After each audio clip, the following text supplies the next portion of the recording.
Siyambonga uNkulunkulu nalolu suku asiphe lona. Sisaqhubeka ezifundweni zokuqala zamaKristu.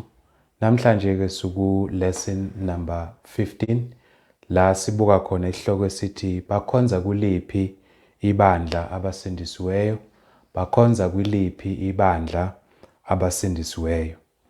Lesi sihloko ke simqoka ngoba sibuka la ukuthi ke umuntu lo uNkulunkulu asemsindisile ngoKristu Jesu umbekaphi.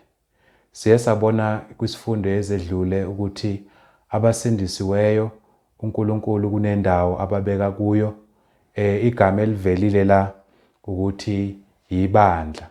So masifunda incwadi esiye sayibuka kwizifundo ezedlule, incwadi yezenzo chapter 2 sifunda khona uverse 47, sibone lapho ukuthi iNkosi ngesikhathi abazalwane bephenduka ezonweni benezelwa kuKristu, sibona ukuthi ke iNkosi ke yenezela uverse 47 lapho abasindiswayo ebandleni. So ke sithola igama elithi ebandleni.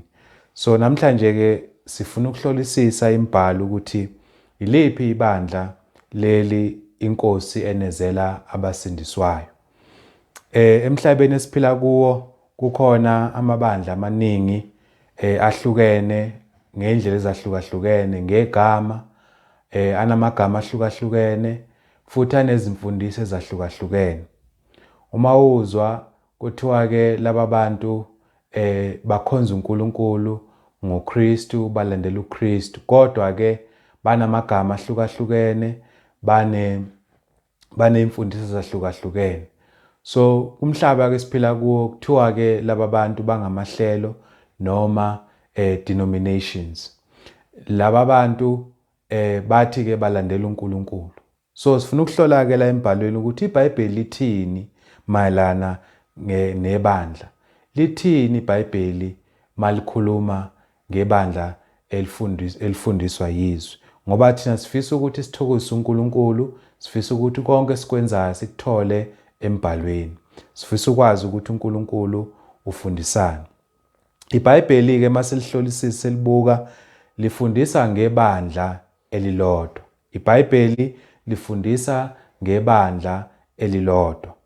Mhlambe ke singakangeni kabanzi la kumqoka ukuthi sazi ukuthi leli gama elithi ibandla lisho ukuthini. Leli verse ke solithinta la sibuka khona ukuthi iBhayibheli lifundisana ngebandla. Incwadi kaMathewu 16 verse 15 to 18, leli gama esolithola la livela la likhulunywa uKristu, livela ngokuqala la kwiNew Testament, likhulunywa uKristu ethembisa ukuthi uzokwakha ibandla lakhe. So masifunda lencwadi ilesikhathi la uKristu eshumayela umbuso wezulu ukuthi ususondele, eshumayela ke la mawufunda uverse 13 la kuMathewu 16 verse 13 sogcina la kuverse 19 sizobuka leli gama ibandla. Lithi la izwi uJesu esefikile emaphandleni aseKhasariya Philip wabuza abafundi bakhe wathi, abantu basho ukuthi indodana yomuntu ingubani na? Bathi abanye basho uJohane uMbhaphatisi, abanye basho uEliya, abanye basho uJeremiya noma omunye wabaprofeti. Wathi kubo, nina ke nithi ngingubani na? uSimon Petro waphendula wathi, wena unguKristu, indodana kaNkulunkulu ophilayo. uJesu waphendula wathi kuye, ubusisiwe wena Simoni kaJona, ngokuba inyama negazi akukwambulelanga lokhu kodwa uBaba osezulwini. Uverse 18 uthi ke, nami ke ngithi kuwe, wena unguPetro, phezu kwaleli dwala ngiyakulakha ibandla lami, amasango eHadesi awayikulahlula. Uverse 19, ngiyakunika isihluthulelo sombuso wezulu, uyakubopha emhlabeni koba kuboshiwe nasezulwini, nakalokhu oyakukukhulula emhlabeni koba kukhululiwe nasezulwini. So ke sithola indaba ke la uKristu esibonisa emva kokuthi uPetro ekhulume iqiniso embolelwe uNkulunkulu, uKristu la uyababuza abafundi bakhe ukuthi indodana yomuntu abantu bathi ungubani na? Abantu baveza amagama ahlukahlukene, uJohane umbhaphatisi, abanye abaprofethi esithola sifunda ngabo ku-Old Testament. Usethi kuvesi 15 uKristu, nina-ke ubuza abafundi bakaJesu Kristu, nina nithi ngingubani na? uPetro, uSimon Petro waphendula wathi, wena unguKristu indodana kaNkulunkulu. So usethi-ke uKristu-ke lokho okukhulumayo noma okushoyo akuvelanga okwambulelwanga inyama noma igazi, kodwa nguBaba osezulwini. Ngamanye amazwi uambulelwe uNkulunkulu kakhulumayo uPetro. So usethi uJesu-ke phezu kwalamazwi akhulumile uPetro la, uthi-ke nami-ke wena unguPetro, phezu kwaleli dwala ngiyakulakha ibandla lami, amasango eHadesi awakulahlula. Liyavela-ke leli gama ukuqala elithi ibandla. Uma bebhala iNew Testament labhala ngolimi lesiGreek. Leli gama ibandla livela egameni lesiGreek lithi ecclesia, ngokwesilungu lahunyushwa kwathiwa the church. Leli gama lisho ukuthi umzimba obiziweyo noma ababiziweyo.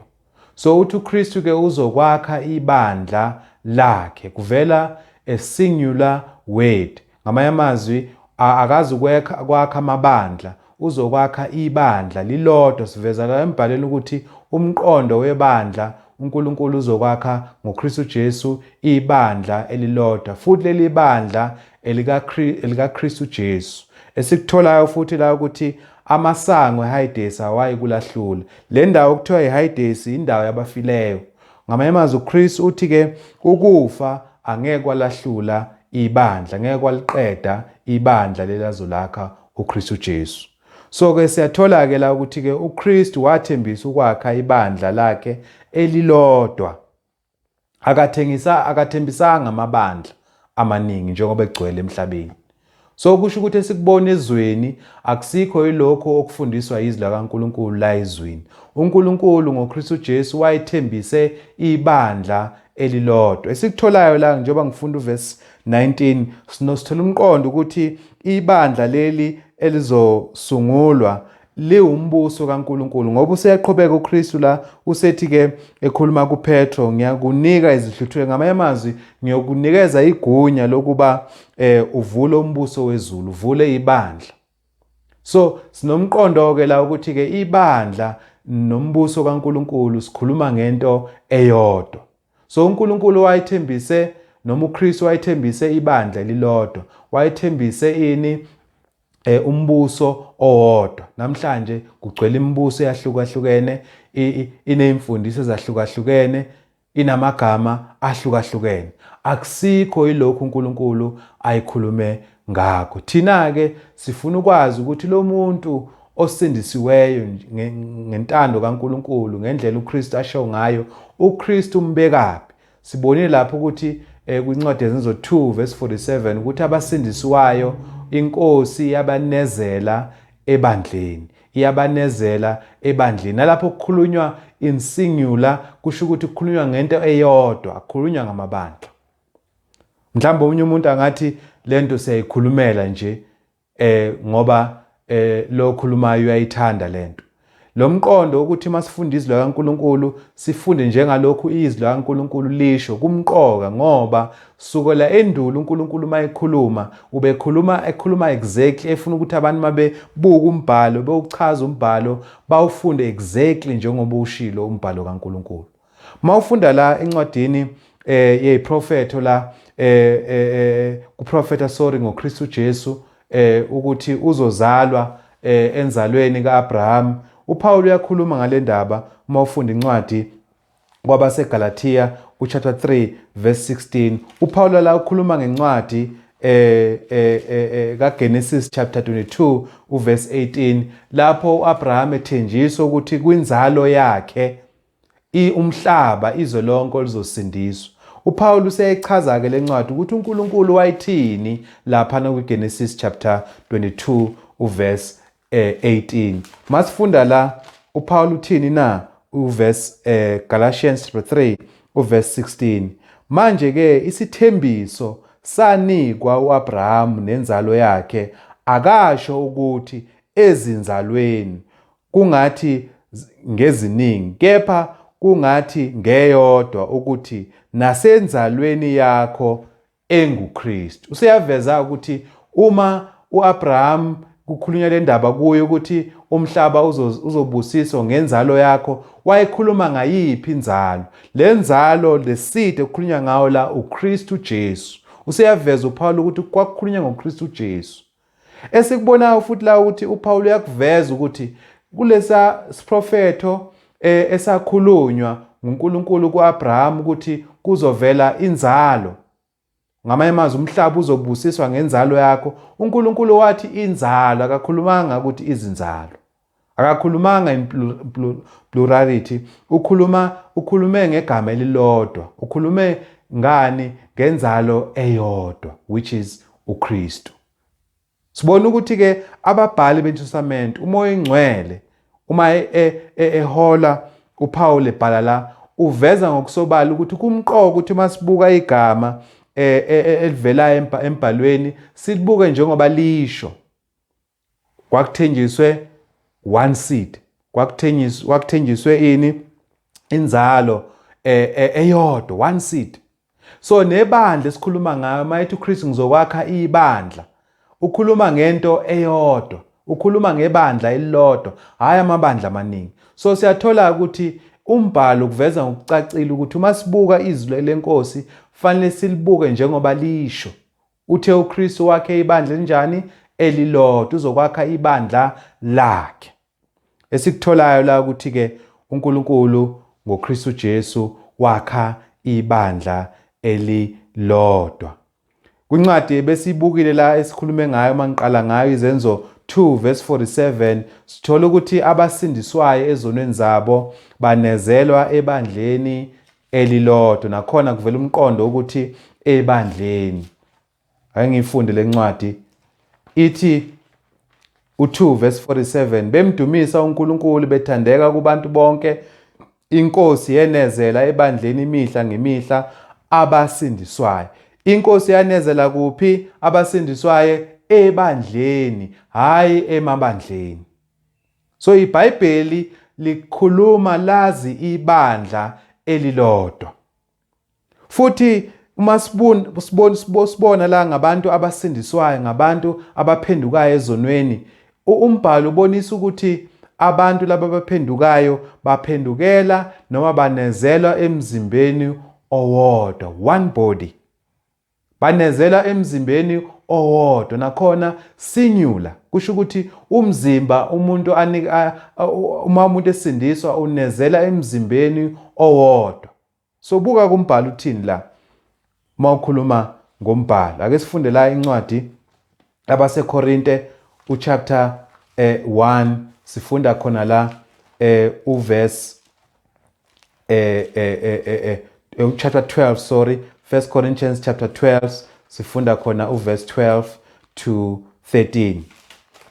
1 Corinthians chapter 12 verse 12 to 13. Ithi ke lana ke ngokuba njengomzimba umunye, kepha unezithelo eziningi nezitho zonke zomzimba, nokuba ziningi zingumzimba munye, unjalo ke noKristu.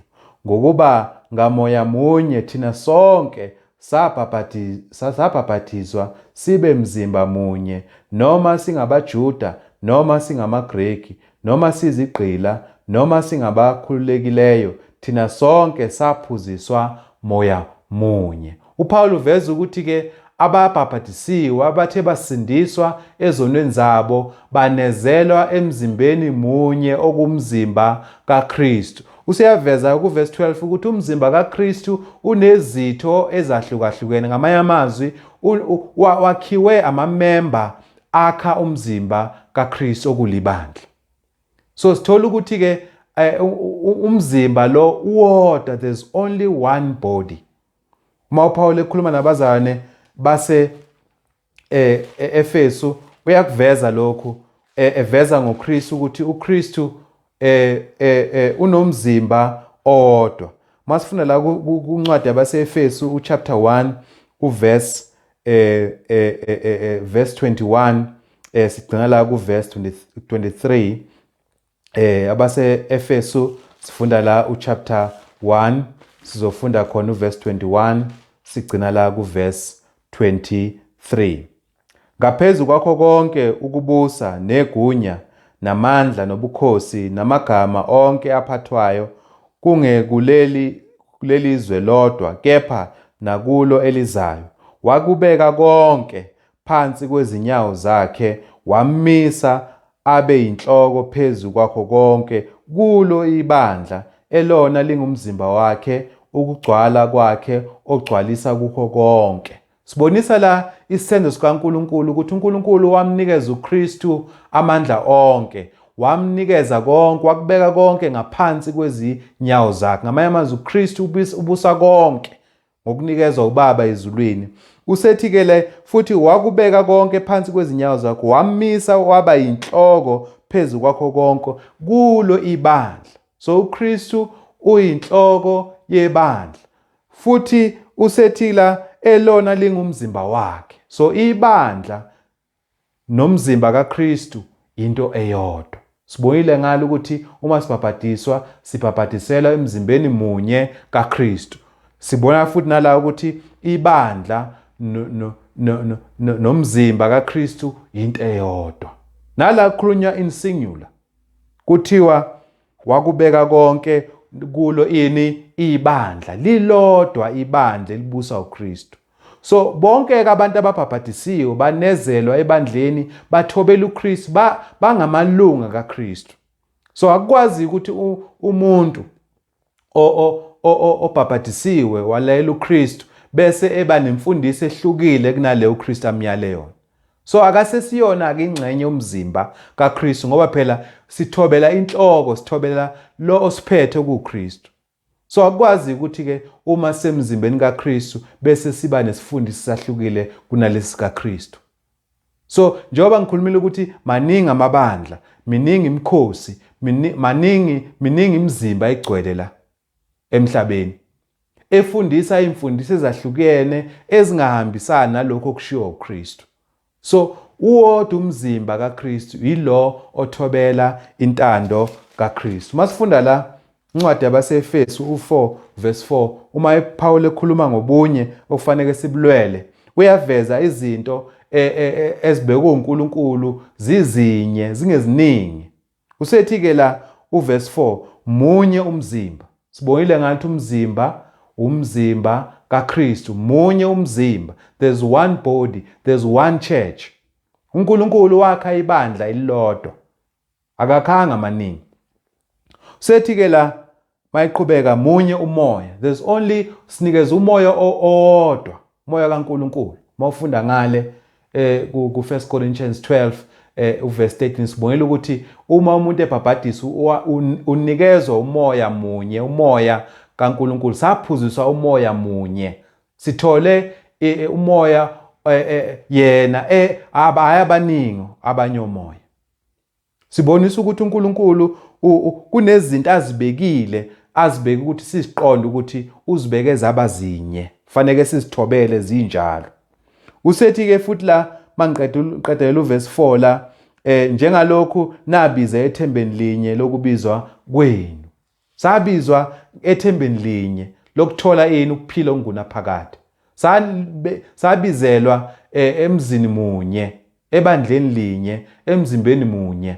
So siyathola-ke la ukuthi-ke ibandla lingumzimba kaKristu, munye umzimba kaKristu, linye ibandla uNkulunkulu alakhile. Leli bandla lithobela ubani? uKristu. Phela laba ababhabhadisiwe, esinye seyitebhe sisibonile sokuthi umuntu usindiswa kanjani, kufanele avume uKristu ukuthi uyinkosi.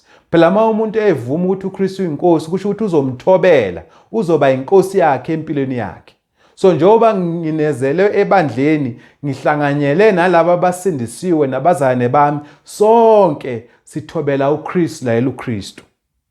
So masikhuluma ngabazalwane, sikhuluma ngabangcwele, sikhuluma ngabasindisiweyo, sikhuluma ngabantu abathobela uKristu. Sikhuluma ngabantu abalandela uKristu, abangalandeli imithetho engafundiswanga uKristu. So ibandla likaKristu linye lithobela uKristu kuphela. Masibuka la kwincwadi yezenzo 20 ngayeli bandla esikhuluma ngalo, uKristu walithenga yena ngegazi lakhe. Uyabona? Ilokhu iyavela le ndaba ukuthi leli bandla likabani? ElikaKristu. Uthe uKristu lapha kuMateyu 16 uverse 18 ngizakwakha ibandla lami. It shows property, it shows ownership. Kusho ukuthi ibandla likaKristu akusilo ibandla lomuntu. Umuntu mayithenge into noma ngayindlu, umuzi, masubuka lo muzi mhlambe lo muzi mhlambe uthengwe uMr Matthews. Uma siubuka lo muzi sizothi umuzi kaMr Matthews, angeke sithi umuzi kaKhoza, umuzi kaSibanibani. Sobiza ngomnikazi walomuzi ngoba uyena owawuthenga, uyena owujulukela, uyena okhiphe inani lokukhokhela lomuzi. Nebandla kanjalo ke uKristu walithenga ngegazi lakhe. So une right ke yokuthi njani alibuse, une right futhi okwenze njani yokuba aliphathe ngesandla sakhe, libizwe ngegama lakhe. Ncwadi yezenzo 20 uverse 28 uPaul ukuveza ngokusobala ukuthi ibandla leli uKristu alizuzile, ulizuze ngegazi lakhe. So abaholi emabandleni babekiwe nje ukuba bathobela uKristu. Yabona, masibeka umuntu oyimanager endaweni, simbeke lo muntu ukuthi anakekele, enze sure ukuthi izifiso zomnikazi zenziwa kuleyo ndawo. So nabaholi ebandleni banjalo basebenza umsebenzi ukuthi baqikelele ukuthi ibandla lithobela uKristu, ngoba ibandla elikaKristu ibandla kusela abaholi. Ake sifundeke la izenzo 20 sifunda khona la uverse 28. Uthi ziqapheleni nina nomhlambi wonke anibeke kuwo umoya ongcwele ukube nibe ngababonisi bokwalusa ibandla likaNkulunkulu azizwele lona ngegazi lakhe. Sesiyabona ukuthi la sikhuluma ngoKristu. Siyaqonda ukuthi uKristu uNkulunkulu, kunjalo vele. Mawufunda incwadi kaJohn chapter 1 verse 1 kuyavela lapho ukuthi ulizwi waye kuNkulunkulu, ekuqaleni ulizwi waye kuNkulunkulu, ulizwi waye nguNkulunkulu. Ngamanye amazwi uNkulunkulu yini? uKristu uyingxenye kaNkulunkulu. uNkulunkulu kuneziqu ezintathu: umoya engcwele, indodana, ubaba. So malithi leli verse la baziqaphele, baqaphele ukuthi basiphatha kanjani nomhlambi wonke anike wona umoya engcwele ukuba nibe ngababonisi bokwalusa ibandla likaNkulunkulu. Sesiyabona ukuthi ibandla likabani? elikaNkulunkulu. Walizuza kanjani uNkulunkulu na? Kuthiwa la walizuza lona ngegazi lakhe. Kusho ukuthi kukhulunywa ngoKristu. Waye esiphambanweni, uyena owafa esiphambanweni. So ibandla elikaKristu ulithenge ngani? Ngegazi lakhe, wafa esiphambanweni. Masibuka futhi ibandla esilibhekayo ngokumbhalo ukuthi yiliphi ekufanele ukuthi sinezelwe kulo noma iNkosi enezela kulo. Sithola ukuthi leli bandla okuqala noma okugcina kulesi sifundo libizwa ngegama lomnikazi. Yazi la emhlabeni kunabantu asebengasaqondi ukubaleka kwani kwegama, abangasanaki amandla egama, kakhulukazi makuza kwezenkolo. Kodwa emhlabeni generally abantu bayaqonda ukubaleka kwani kwegama. Namhlanje awukwazi ukuthatha iproduct eyenziwe ile company ethile bese uyalisebenzisa leyo product bese uyibiza ngelinye igama lelenye into. Ayikethi mhlambe ngithatha iproduct yakwa Coca-Cola bese mina ngiyayithatha bese ngiyinikeza igama lami. Uyazi ukuthi abaka-Coca-Cola bangangisa enkantolo bayongisuka ngenxa yani na ngithathe into yabo ngase nginikeza igama lakabani lami. Nginecala elibomvu mangenza kanjalo. Abantu ezweni baqonda lokuthi igama lifanele silihloniphe. Uma umuntu emise izinto zakhe wazenza njengamabhizinisi walinikeza igama lelo bhizinisi, anginalungela mina ngaphandle kuba ngithathe lezo zinto ezenziwe lela bhizinisi bese ngilinikeza igama lami. So nakwezenkolo abantu bacabanga ukuthi banegunya nje ukuthi bathathe izinto uNkulunkulu azimisileyo bese benikeza amagama abawafisayo bona.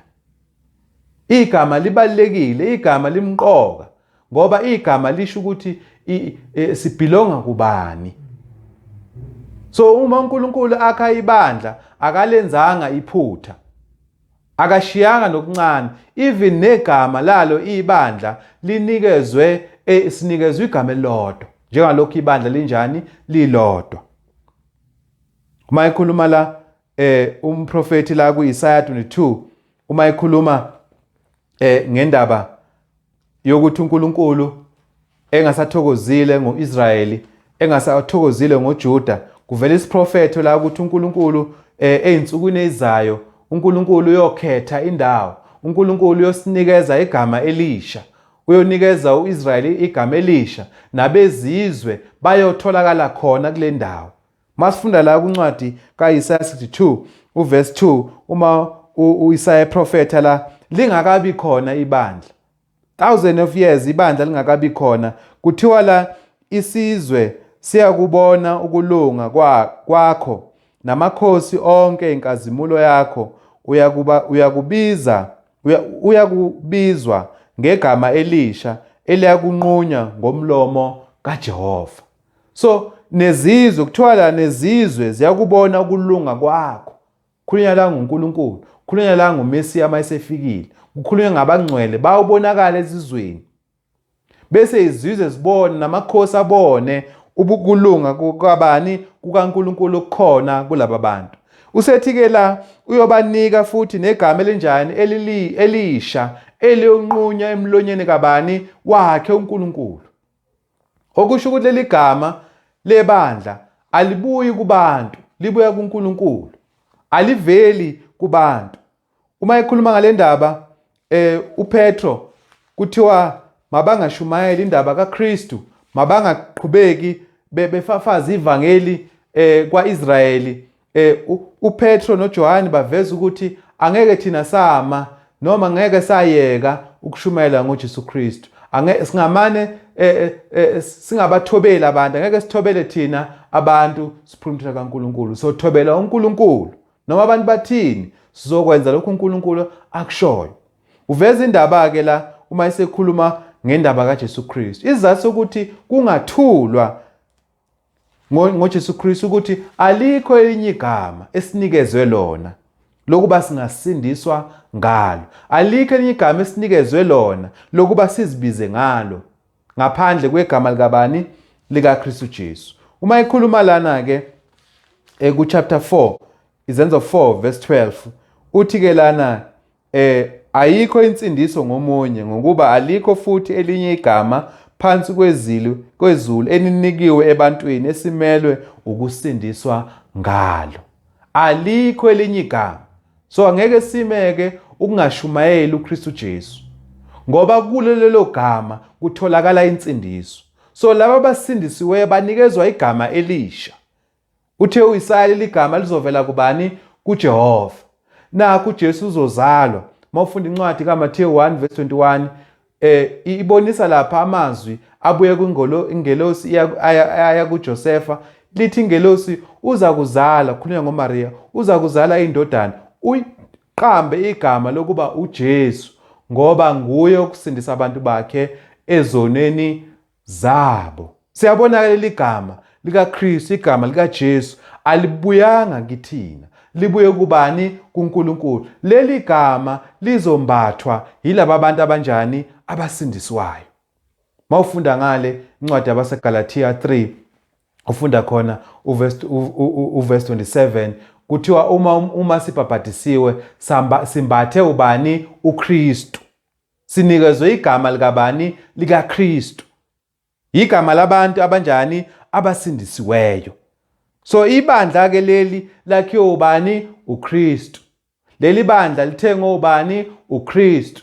So ke umnikazi ibandla fanele libizwe ngomnikazi walo okubani? okuKristu. Njengalokhu nami ngithenga into, kungayimoto, kungayini, uma abantu babuza ukuthi lento ethengwe uSabelo ekabani na? Abazi ukuthi ekasibani bani, bazothi ekabani? ekasabelo. Siyafunda ke la ezwini ukuthi fanele sihambe njengalokhu umbhalo usho. uKristu sibonile ukuthi wathembisa ibandla elilodwa. Matthew 16 verse 16 to 18. Amabandla kaKristu likhona eliseduze nawe. Wonke amabandla avelayo uma umbuso okuyibandla usabalala umhlaba wonke, njengoba phela ivangeli lizoshunyela umhlaba wonke. Mark 16 verse 15 wathi uKristu mabaphume mabahambe bashumayela ivangeli umhlaba wonke. Uma abantu bephenduka ke ezonweni benezelwa ebandleni, liyanda-ke ibandla likaKristu. Mawufunda incwadi yabaseRoma 16 verse 16 kuvela ukuthi amabandla noma ibandla likabani? likaKristu. Basezigodini ezahlukahlukene kodwa bayibandla likabani? likaKristu. Basemzimbeni wodwa, bafundiswa imfundiso eyodwa. So hayi ukuthi basesigodini esithile, kukhulunywa ngamabandla ahlukene noma ngeenkolo ezahlukahlukene. Kukhulunywa ngebandla elilodwa. Yebo lisesigodini esihlukile kodwa bafundiswa imfundiso eyodwa. Asikubuke lokho ukuthi ibandla lima lisesigodini esithile, lifundiswa into eyodwa, okusho ukuthi ibandla elilodwa. Noma lisendaweni ezahlukene sikhuluma ngebandla elinjani? elilodwa. Ake sifunde incwadi yabaseKorinte la chapter 4 verse 17. Uzothola ukuthi uPaula lokho ayekufundisa eKorinte yilokho ayekufundisa eEfesu, yilokho ayekufundisa eKolose, yilokho ayekufundisa eRoma. Lamabandla aseyigodini ezahlukahlukene kodwa ibandla elilodwa, linemfundiso eyodwa, linomholi oyedwa kuKristu. Awutholi laba nemfundiso ethile enje kulesigodi, laba banemfundiso ethile kulesa sigodi, banegama elithile elihlukene negama elile, bonke banegama elilodwa. Mawufika kule ndawo kuthiwa ibandla likaKristu, mawufika kule ndawo kuthiwa ibandla likaKristu. Basesigodini esahlukile kodwa baphethe uKristu, banesifundiso esisodwa sikaKristu. Ake sifunde nayo incwadi sibona la ukuthi uPaula wayifundisa noma umbhalo ubonisa ukuthi amabandla la ayifundiswa isifundiso esisodwa. Uverse 17 la uthi ngalokho ke ngithumile kini uTimothewu ongumntanami othandekayo nothembekayo eNkosini, oyakunikhumbuza ngokuhamba kwami okuKristu, njengokuba ngifundisa ezindaweni zonke emabandleni onke. So sithola ukuthi la ebandleni likaKristu noma kusiphi isigodi kufundiswa into eyodwa. Kungaba kuseEfesu, kungaba kuseKorinte, kungaba kuphi, ibandla lilodwa lifundisa isifundiso esinjani? esisodwa. Ibandla futhi lingumzimba kaKristu. Kubonile lokho 1 Corinthians 12 verse 27 ukuthi ibandla liyini? lingumzimba kaKristu. Okunye sikuthola ukuthi ibandla lingumakoti kaKristu. 2 Corinthians 11 verse 2 sithola ukuthi uPaul uyabazisa abazalwane ukuthi nginiyisile kuKristu nintombi nto. Okusho ukuthi ibandla lishadile noKristu. Okusho ukuthi mina mangumzalwane sina sonke umyeni wethu ngokomoya ubani? uKristu, sithobela yena.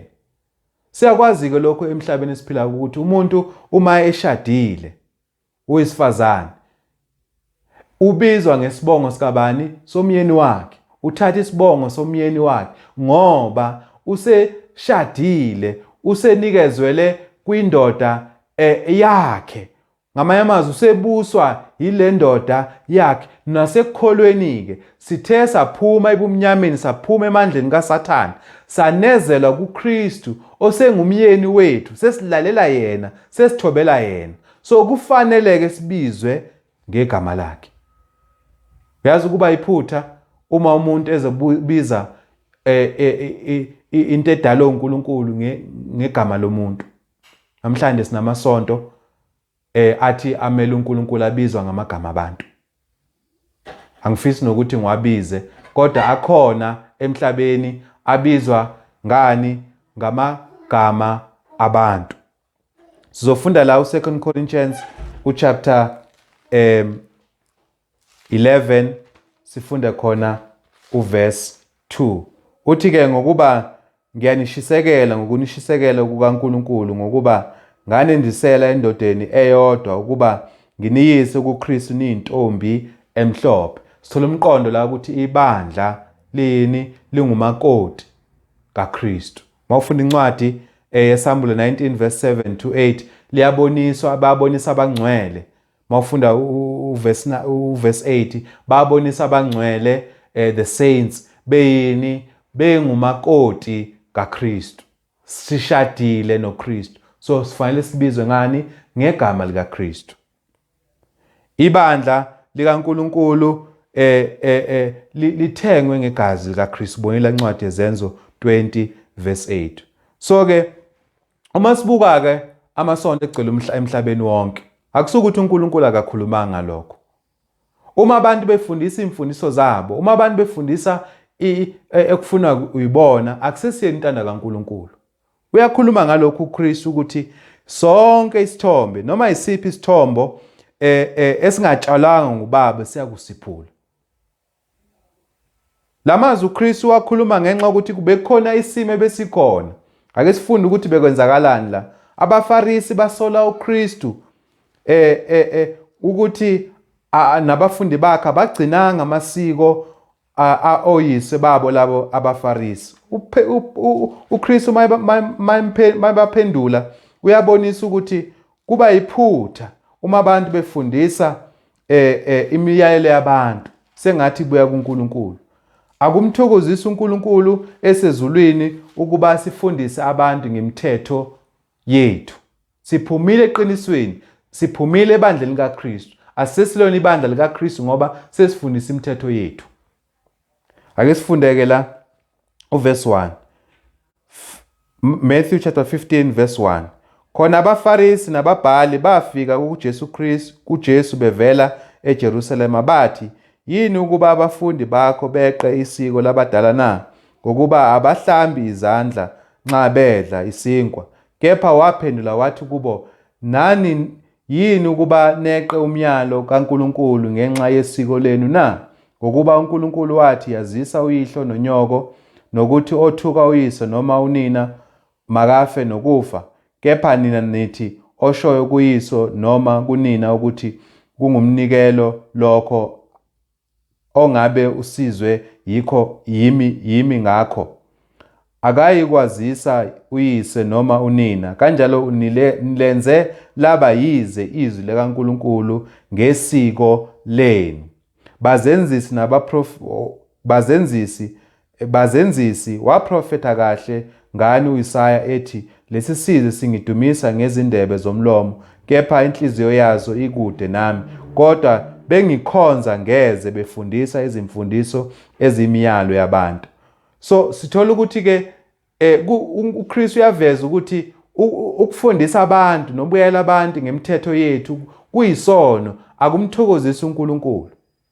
So abafarisi bathi uKristu wenze iphutha, wenze isono. Yini basho kanjalo? Ngemithetho yabo. Ngamanye amazwi bafaka imithetho yabo kulokhu uNkulunkulu akushilo. So sibona ukuthi-ke uma umuntu efundisa abantu, uma umuntu eyela abantu ngemithetho yabantu, uphumile eqinisweni, uphumile entandweni kaNkulunkulu. So abenza kanjalo abahamba ngemithetho yabantu noma bemisa izinkolo zabo sezidumile sezinamagama amakhulu njengabaFarisi babaziwa kungabantu abakholwayo, kodwa phambi kaNkulunkulu abasabalelwa kubantu abamukelekile kuNkulunkulu. Yingani na sebehamba ngemithetho yabantu, bahamba ngemithetho yokhokho babo, abahambi ngezwi likaNkulunkulu. So abanjalo ke lithini iBhayibheli? Uthi la uverse uverse 13 and 14 sekuvela amazwi ke emva ukuthi akhulume kanjalo uKristu, kepha waphendula wathi yileso naleso sithombe. Sorry, verse 12, khona kwasondela abafundi bakhe bathi kuye, uyazi ukuthi abaFarisi bathe bezwa lelo zwi bakhubeka na? Kepha waphendula wathi yileso naleso sithombe esingatshalwanga ngubaba wasezulwini siyakusiphulwa. Yileyo nalelo hlelo, yilelo nalelo sonto elingamanga ngokwezwi likaNkulunkulu, elingahambi ngokwezwi likaNkulunkulu, elizikhethele lona ukuba lifundise intando yabantu, uNkulunkulu ezulwini yokusiphula ngosuku lokugcina. Okusho ukuthi ihlelo alibuyi kuNkulunkulu. uNkulunkulu wakhe ibandla. Sinamasonto amaningi, sinamahlelo amaningi akhona emhlabeni, awabuyi kuNkulunkulu. Phela into engabuyi kuNkulunkulu ibeka kubani? KuSathane. Into emiswe uNkulunkulu imangani? Ngezwi lakhe. So uma ngifuna mina nawe ukuba ngisindiswe, fanele ngiqikelele ukuthi uma ngibhabhadiswa, ngiphuma emanzini, ngenezelwa ebandleni elifana, ngiyaqonda ukuthi liphi ibandla okumele nginezelwe kulo. Ibandla likaKristu. uNkulunkulu wakhe ibandla elilodwa ngoKristu Jesu. Lathengwa ngegazi likabani? LikaKristu Jesu. uKristu owaliqala ngezwi lakhe, futhi uKristu okumele ukuthi leli bandla libizwe ngegama lakhe. So uma ibandla lokulo, isono lokulo lingatholakali la eBhayibhelini, usenkingeni, ngoba kuthiwa la isithombo esingatshalanga ngobaba ezulwini uyokusiphula ekugcineni. Phela ihlelo lime ngeimfundiso zabantu, alimanga ngeimfundiso kabani? ZikaKristu. Qikelela ukuthi wena usebandleni elifanele, lifune libandla. Kuyifundo elandelayo sizobona ukuthi leli bandla silibona kanjani. Sibonile manje ukuthi indlela yokuqala silibona ngalo ukuthi silibona ngegama. Linegama likaNkulunkulu, linegama likaKristu. Libizwa ukuthi ibandla likaKristu. Sibonile incwadi yabaseRoma 16 verse 16. Ibandla likaNkulunkulu libizwa ngegama likaKristu ngoba yilona esinikeze lona. uKristu wazakhela ibandla lakhe, kungalokho libizwa ngegama lakhe. Ibandla likaKristu, ibandla lingelikaKristu. Unezela bonke abasindiswayo ebandleni lakhe, hayi ehlelweni. So uma usehlelweni usengozini, usekulahlweni. Sukuma ulungisa indlela yakho, uphume ehlelweni, uphume entweni yomuntu, ume ebandleni likaKristu. Lifune ibandla likaKristu ngoba likhona. uKristu wakha ibandla elilodwa, wathi amasango eHadesi angakanjani? Alahlule. Ukufa ngeke likhona namanje. Ukuthi wena fanele uqikelele ukuthi lokho okufundiswayo kutholakala eBhayibhelini. Ibandla likaKristu libona ngani? Kokuqala ngegama elinikezwe lona, okuyigama likaKristu. Efuneni elandelayo sizobona ukuthi uzolibona ngani? Ngokukhonza kwalo, ngemisebenzi yalo liyenzayo. Konke likwenza ibandla likaKristu lithobela umnikazi walo, okuyiNkosi uJesu Kristu. Sizobuka ngesikhathi esizayo. Siyabonga iNkosi ngesikhathi esiphe sona sokuba sibuke izwi layo. Siyathola namhlanje ukuthi uKristu wakha ibandla elilodwa, libizwa ngegama lakhe, okuyibandla likabani? LikaKristu. Qikelela ukuthi wena usebandleni likaKristu. Uma usehlelweni, phuma namhlanje ngoba lelo hlelo lizolahlwa uNkulunkulu ekugcineni. Awuye ezulwini ngoba umi entweni yani yomuntu. Akubuke leli sonto kulo, ubheke ukuthi liyatholakala la eBhayibhelini. Ubuke ukuthi igama leli enizibiza ngalo lelo hlelo liyatholakala la eBhayibhelini. Uma lingatholakali, yingani nilisebenzisa? Yingani nisebenzisa lelo gama? Phumani entweni zabantu, imani ebandleni likabani? LikaKristu. Sengathi iNkosi inganibusisa kulolu suku. Amen.